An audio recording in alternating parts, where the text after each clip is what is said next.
Lada 21-15 hurmatli obunachilar, yangi hafta savdoda sotuvda xudo xolasa mashinamiz o'ta ideal holatda. Mashina umuman hech endi ish yo'q.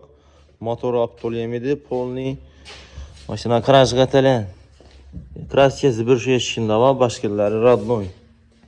Balonlarimiz zo'r holatdali. Metan gazlar 2021-yilda stop ketilgan mashinamizga.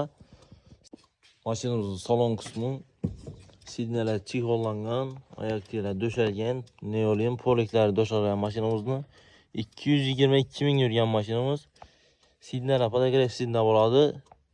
Kızadon sidnalar elektronli. Aynalar knopkalar tushib chiqariladi. Keyin mashinamizga Pioneer Maytafon kolonkalar ustanov ketilgan mashinamizga video registratorlar qo'yilgan. Hech narsasi olinmaydi mashina. Izzat Feydidon mashina. Umuman ishi umuman rasxodsiz mashina. Motor ходовойda umuman hech qanday ishlar yo'q. Kuzov qismi ham zo'r holatda, zanglagan joylari sho'rinda bor ekan ozgina. Boshqalari zo'r sostanada, ideal holatda mashinamiz. Narxi 35 million so'm. Ustunda yana kelishib beriladi ozgina. Bemalol kelib ko'rib xarid qilaverasizlar. Mashinamiz yangi savdoda, sotuvda. Bemalol kelaverasizlar.